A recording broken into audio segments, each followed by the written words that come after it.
Buenos días.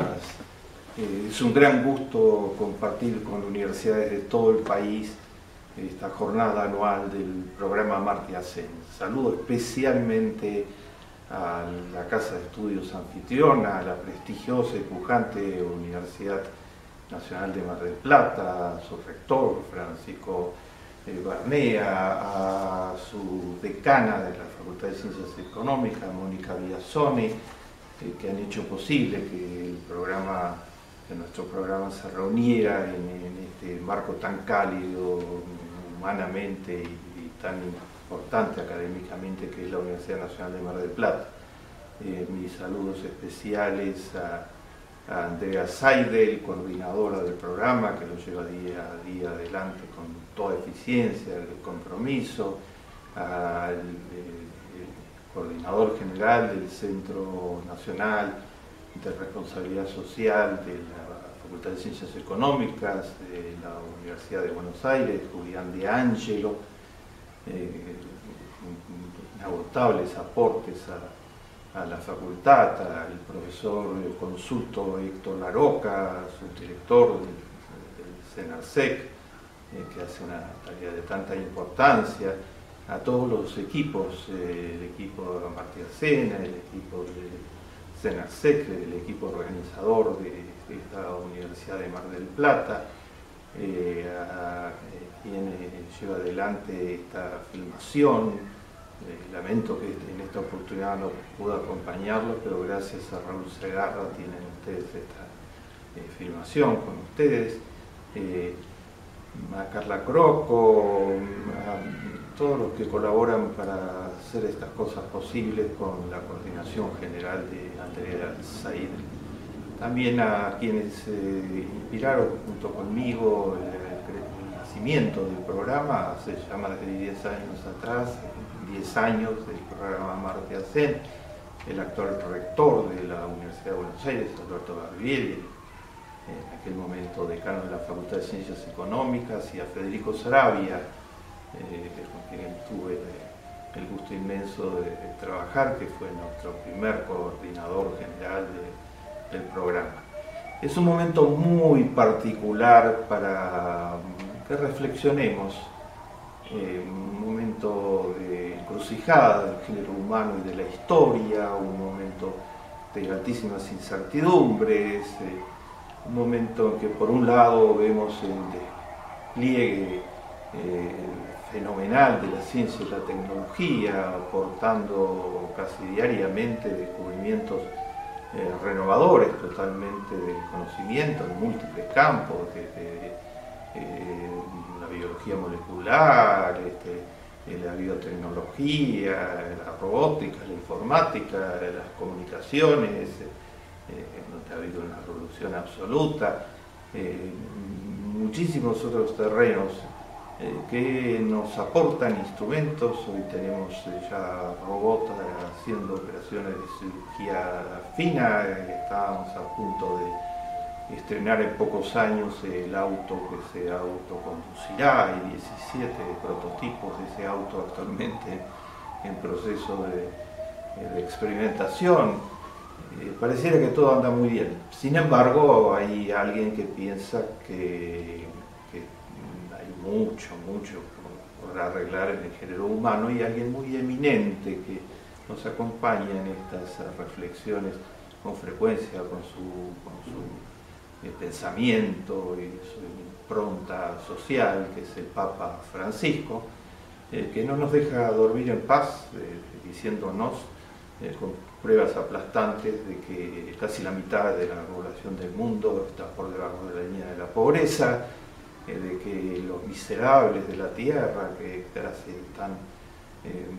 no tienen los medios más elementales para subsistir, son millones y millones. De acuerdo al último informe del Banco Mundial, casi 800 millones de personas ganan menos de $1.90 diario, lo que significa una situación de pobreza extrema, sin posibilidades de satisfacer las necesidades más elementales. Voy a centrar esta reflexión breve en tres temas. En primer lugar, el tema de algunos de los principales macroproblemas que tiene la humanidad actualmente por delante. En segundo lugar, el tema de cómo la responsabilidad social empresarial, que es eje de la formación del Amartya Sen, puede ayudar. Y en tercer término, una reflexión de carácter espiritual, que es la que acompaña mis 64 libros y todos los programas que he fundado en América Latina durante todos estos años. Todos ellos parten de la ética aplicada a la economía y a la gestión empresarial, y quiero hacer una reflexión en esos términos para terminar.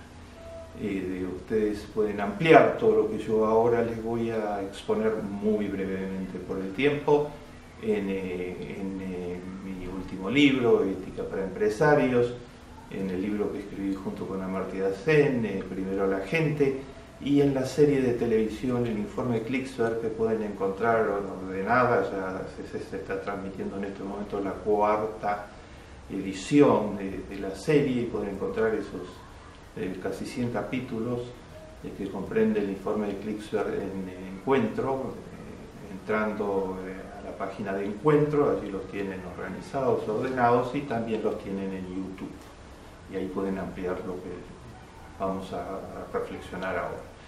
En primer lugar, macroproblemas.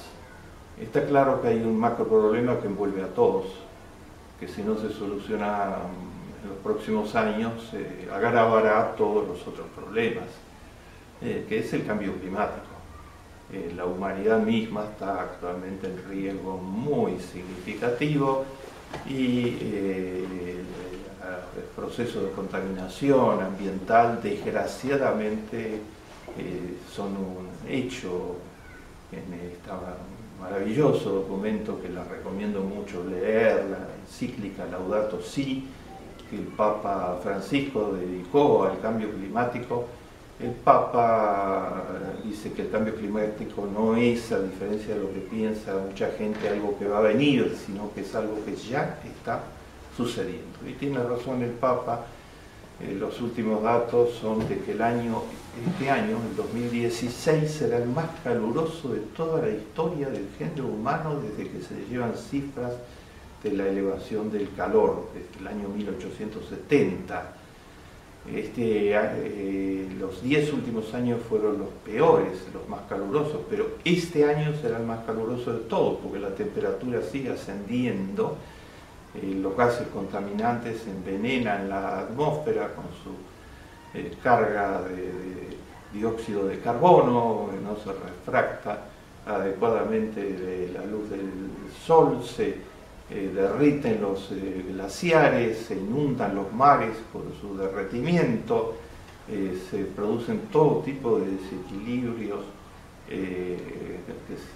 que tienen hoy una frecuencia multiplicada y una profundidad mucho mayor. El último huracán, el Matthews, de los récords de huracanes que se han dado en los últimos años, cubrió extensiones mucho mayores, su velocidad fue mucho más fuerte, su capacidad de destrucción nuevamente volvió a destruir zonas de Haití, los países más pobres del mundo, cobrando miles de víctimas y de desplazados, y afectó a muchos otros países de diversas formas.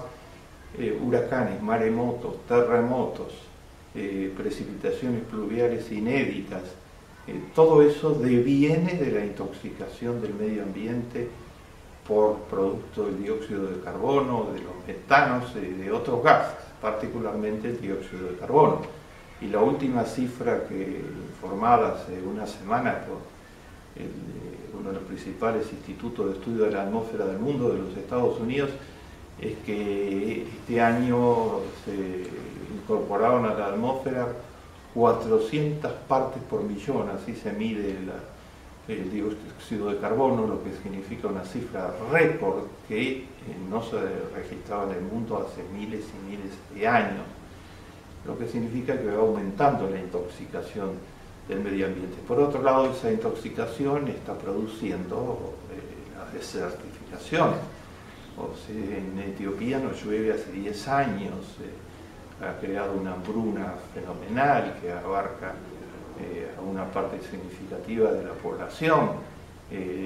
La Tierra pierde capacidad de fecundidad frente al calentamiento global que la castiga, y los equilibrios naturales se rompen. En el medio de todo ello se incrustan las nuevas epidemias, como la del Zika, de los mosquitos que cambian sus circuitos y que tienen sus circuitos tradicionales de desplazamiento, y que tienen mayores posibilidades en las condiciones de calentamiento global de crecer, de multiplicarse más rápidamente. El Zika se ha convertido en un peligro para los bebés y para las madres, y con frecuencia en distintos países se está aconsejando a las madres que no den a luz por un tiempo porque hay riesgo de Zika, o no den a luz en lugares donde haya riesgo de Zika, lo que significa algo muy difícil de hacer en la práctica, de irse de sus contextos.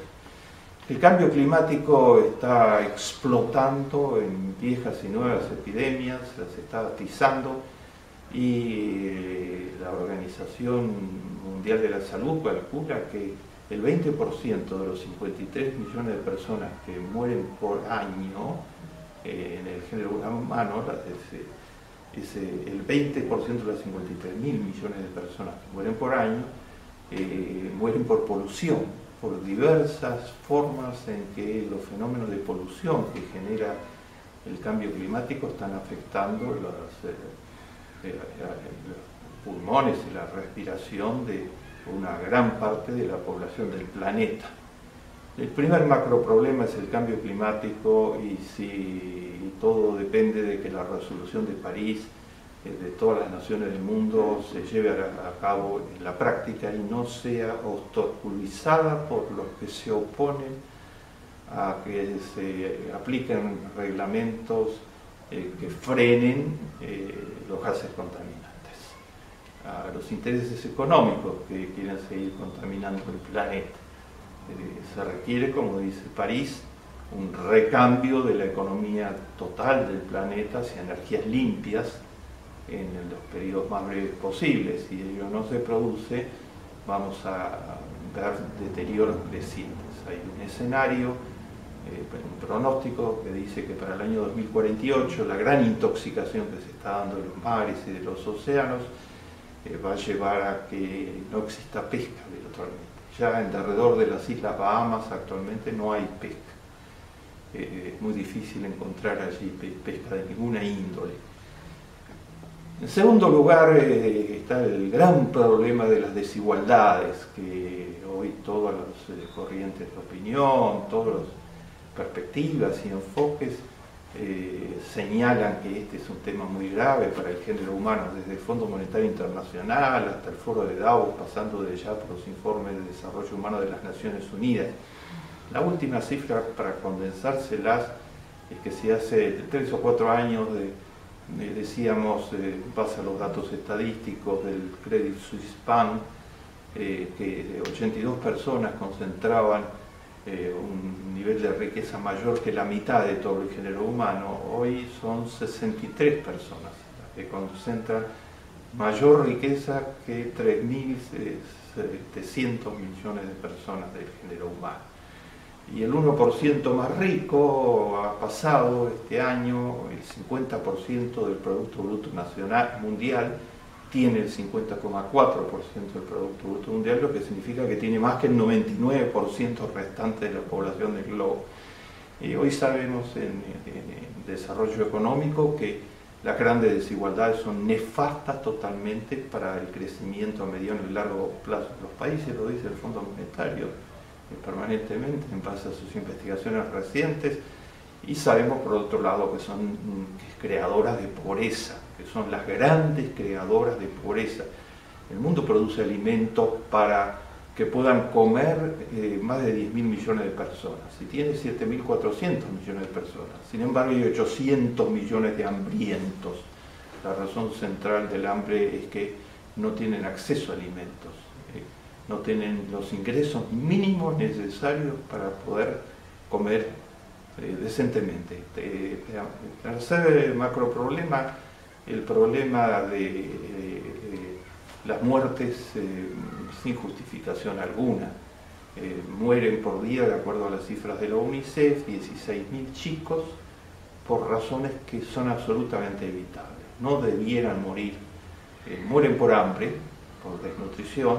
Hay 2.400 millones de personas que tienen lo que se llama hambre escondida, no tienen los suficientes sustancias nutritivas, de las sustancias nutritivas básicas, los macronutrientes, los 6 micronutrientes fundamentales, o les falta el hierro, o les falta algunos de los micronutrientes que determinan que se pueda desarrollar una vida sana.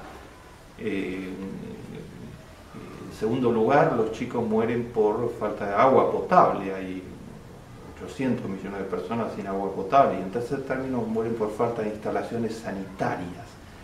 2.600 millones de personas, de acuerdo a las Naciones Unidas, no tienen una instalación sanitaria. Y eso es causa de todo tipo de epidemias y de enfermedades gastrointestinales. El cuarto macro problema, continúa la discriminación de género en el planeta. No me voy a extender al respecto porque en Buenos Aires es denunciada y en toda la Argentina es denunciada permanentemente, sigue causando muertes, feminicidio y discriminación. La mujer ha entrado en el mercado de trabajo pero gana menos a igual responsabilidad, y según el foro de Davos, a este ritmo recién se van a igualar los niveles de ingreso, va a haber un pago justo en 115 años. Hace 2 o 3 años el foro de Davos pronosticaba 100 años, ahora pronostica 115 años. Estos son 4 macro problemas que azotan al género humano y que además se interconectan entre sí, porque como dice el Papa en su fenomenal encíclica Laudato Si, los primeros que están pagando el cambio climático son los pobres del mundo. Los más afectados en este momento son los pescadores, los que viven, los campesinos pobres, los que viven a orillas de ríos, los que viven en zonas que se están desertificando y se tienen que ir de donde viven porque las condiciones no lo permiten, y ahí han conformado un quinto macro problema que no tengo tiempo en detenerme, el de las migraciones masivas. El récord de refugiados del planeta, 60 millones de refugiados. Hay 50 millones de niños desarraigados, lo llama la UNICEF en un informe muy reciente de hace pocos días. Las guerras, estas homicidas en Siria, el ataque masivo a la población civil, la presencia del ISIS y el hambre en África, y el cambio climático que está agravando el hambre, afectando sobre todo a los pequeños agricultores, destruyendo sus misérrimas cosechas. Todo eso ha provocado el gran fenómeno de los refugiados. Y último señalamiento, el gran fenómeno de los refugiados ha servido como base para que se desarrollen los mayores niveles de xenofobia y racismo que existen desde la finalización de la Segunda Guerra Mundial. Las fuerzas más extremas del género humano han reeditado desde los libros de Hitler hasta pensamientos cercanos al neonazismo, utilizando como plataforma que hay que expulsar a los inmigrantes de todos los países para que los países puedan funcionar, utilizando como plataforma la xenofobia y el chauvinismo más atroz, justamente en el momento que los inmigrantes están creciendo por desesperación, porque no tienen dónde vivir. La responsabilidad social empresarial, ¿cómo se vincula con todo esto? La empresa privada es hoy en día la unidad económica más influyente del planeta. 1.000 millones de 1.000 empresas tienen la mitad de todas las acciones del mundo actualmente. Ustedes lo pueden ver con todo detalle en mi libro Ética para Empresarios. Lo que la empresa privada haga va a ayudar en un sentido o en otro. Desde ya que las políticas públicas son fundamentales, es fundamental fortalecer la democracia para que haya políticas públicas para que la sociedad se manifieste en forma cada vez más pura y pueda elegir representantes que lleven adelante respuestas a estos problemas. Pero la empresa privada en cualquier escenario tiene un rol fundamental, es central en la economía, y hay empresas que hacen responsabilidad social empresarial y hay empresas que hacen lo contrario. No me extiendo sobre el tema, escrito y en todos mis videos, en el informe Klickser propuesto para el mayor premio de la televisión mundial, para el premio Emmy, películas documentales, pueden encontrar la información detallada, pero les doy algunos ejemplos muy recientes para agregarles cómo las empresas pueden hacer la diferencia en un sentido o en el otro.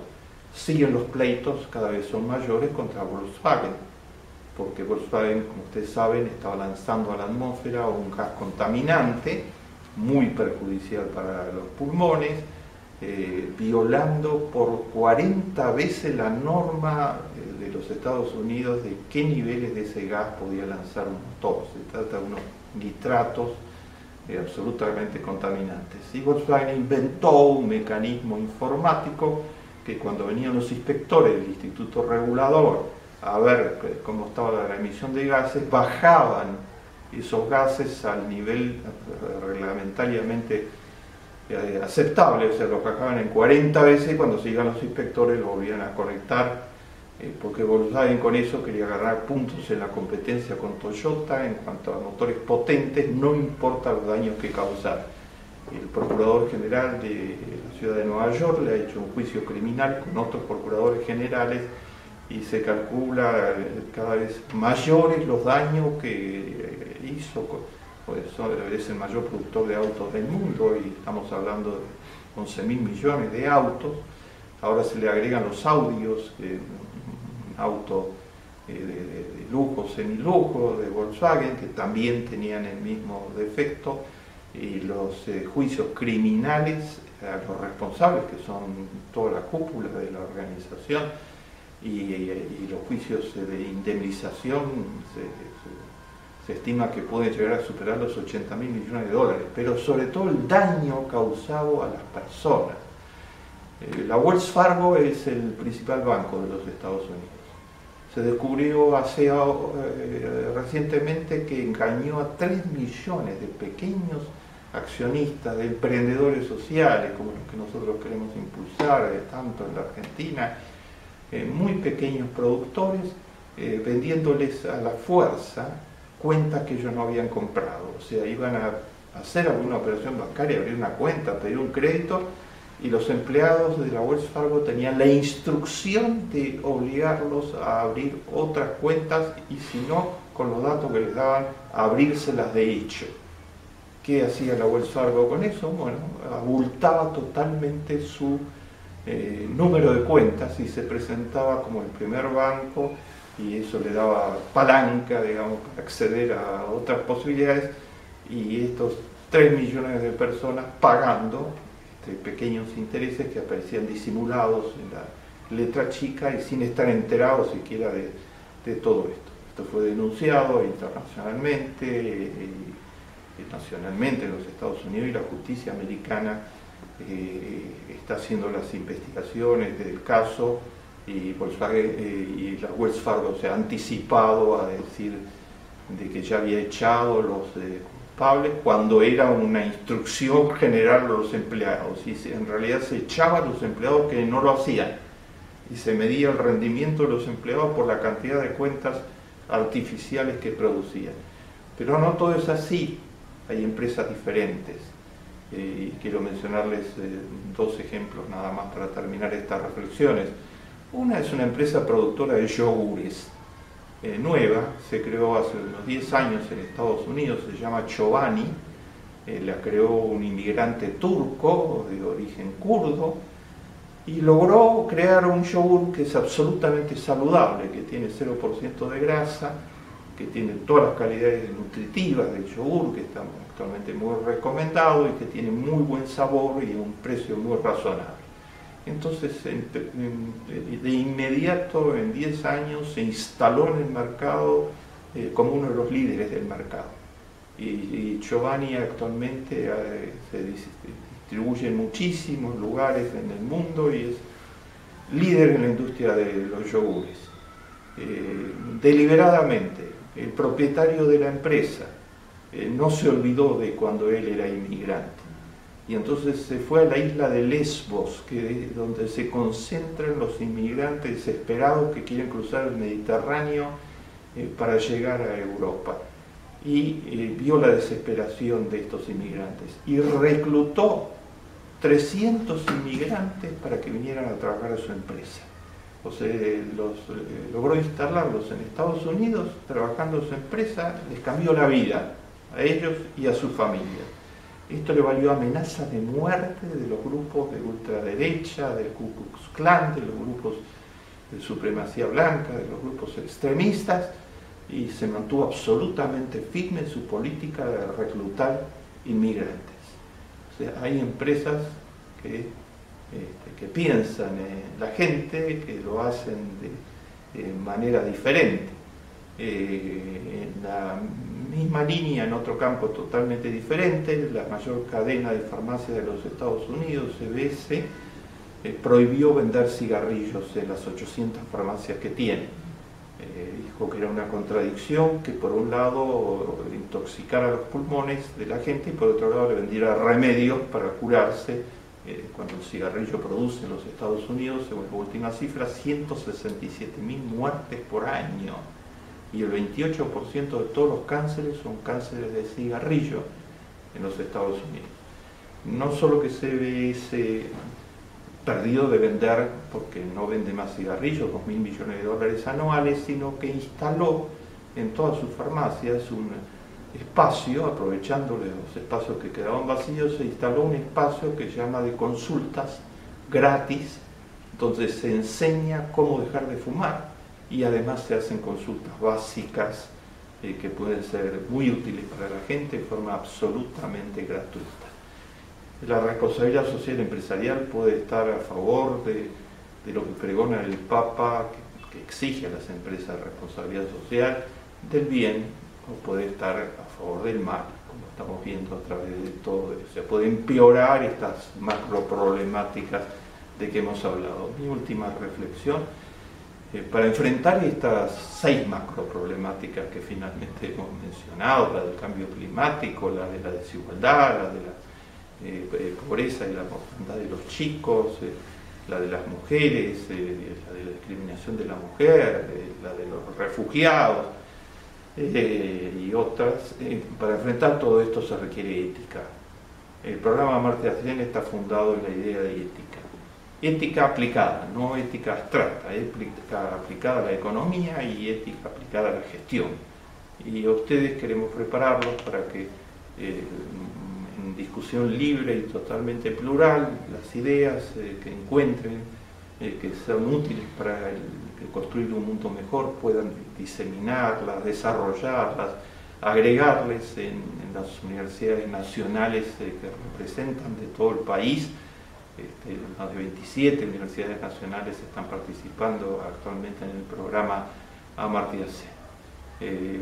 Lo que estamos haciendo es simplemente cumplir con lo que el Papa está exigiendo. El Papa Francisco dice una y otra vez: escuchemos el grito silencioso de los pobres, que no tienen voz en las grandes conferencias internacionales, no tienen voceros de prensa ni aparato de prensa. Entonces el Papa dice: escuchemos el grito silencioso de los pobres y el gemido de la tierra, que está gimiendo porque está siendo destruida a través del cambio climático, rompiendo la alianza entre la debilidad y los pueblos del mundo. La debilidad nos regaló una naturaleza prodigiosa y está siendo a través de la contaminación destruida. Esto es ética aplicada. El programa Amartya Sen se propone que entre todos hagamos resonar la voz de los pobres del mundo, ayudemos a que se les dé soluciones en las políticas públicas y en la responsabilidad social de la empresa privada, articulados en alianzas públicas, privadas y con la sociedad civil, y con las universidades y otros actores, y que se escuche el gemido de la tierra antes de que sea tarde. Ban Ki-moon dice de que con la naturaleza no se negocia. No es cuestión de que los intereses económicos contaminantes pidan más años para tratar de mejorar la situación. La naturaleza son procesos químicos y físicos creados por la divinidad con los que no hay negociación posible. El planeta se va a resquebrajar cada vez más, causando todo tipo de daño a los muy pobres en primer lugar y a todos sus habitantes si no se responde. Ética al estilo Amartya Sen quiere decir eso, hacer resonar la voz de los pobres, escuchar el gemido de la tierra. Muchas gracias.